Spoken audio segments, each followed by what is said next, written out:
Sebastian Vettel joins us now. Seb, real shame you couldn't get into Q3 after those couple of mistakes, but always sweet to beat your teammate.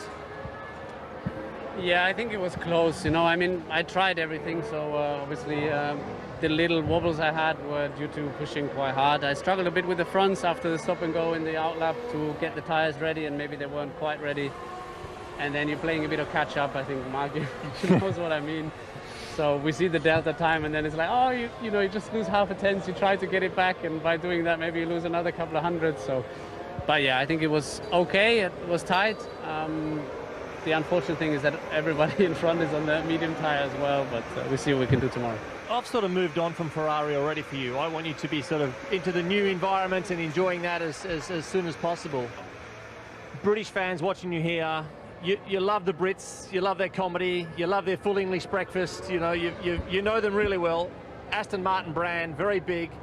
You must be looking forward to going there a lot more, getting back into that environment without, you know, going hard on where you are now, but in terms of that fresh change of gear, and you've been exposed to that environment before, you must be looking forward to it.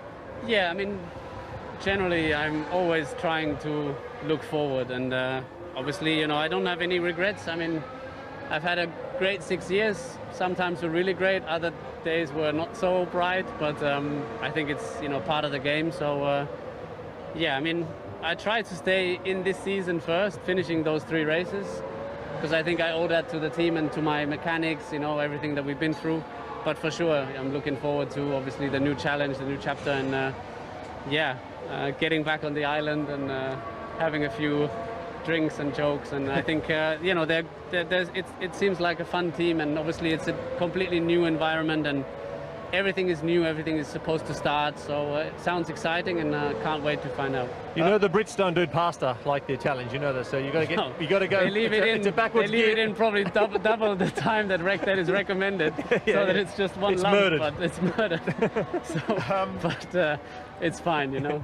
At least they can laugh about it. Yes, so. of course, we laugh at everything. We have to, we cry otherwise. Vettel and Hamilton have been on the podium more than any other 2 drivers in the history of the sport. It felt right that you were there in Turkey with him for the 7th title. I just wondered if we could get a few words on what you think of his achievement.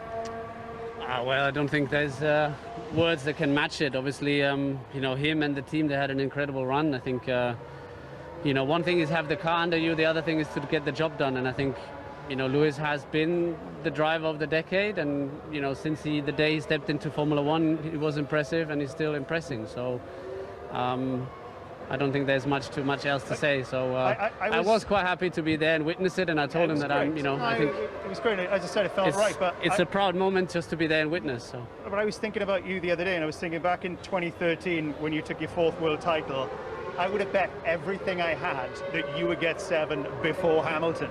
And I was thinking, I wonder if Seb feels the same way. Well, we switched to V6s, so. Well, I don't know.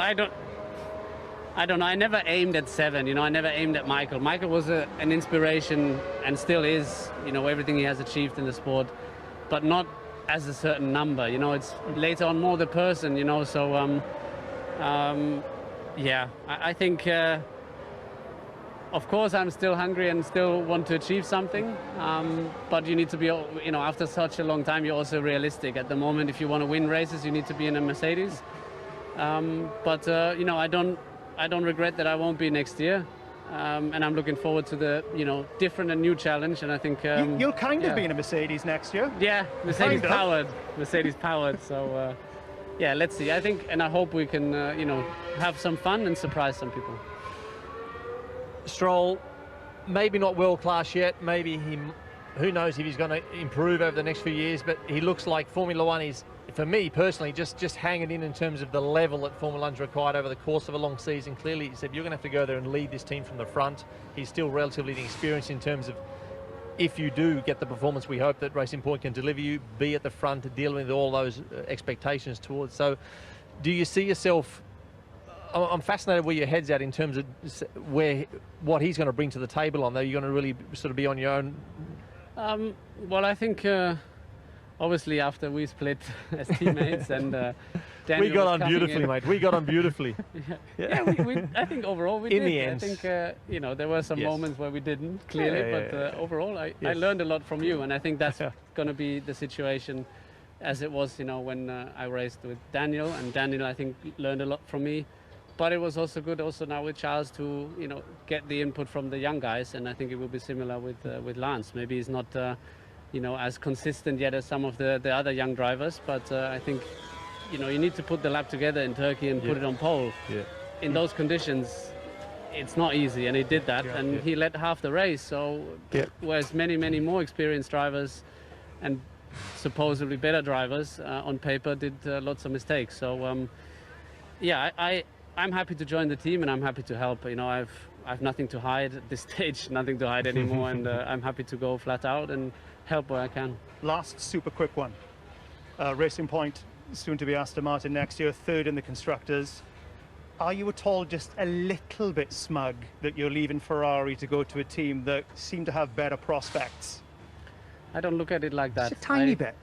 No, I don't work It like means that. they You're a can better afford person than I. they can afford his salary now, mate. So they finish third. It's going straight to his pocket, mate. So it's You'll be good. surprised. But that's not, you know, it's not the money, it's not the revenge, you know. I don't work like this. I mean, I had so many times this year where I asked myself, what do I want to do? Because I think, you know, don't get me wrong, I think I have a great life. You know, I have a family, I have kids that love me, my wife loves me, so what more to ask for? And I have something that still gives me a lot, and I'm curious to find out what else there is. So obviously I won't be here in 5 or 10 years time, so this is probably the fall of the career, but as in fall, the season, not I hope not fall on my face.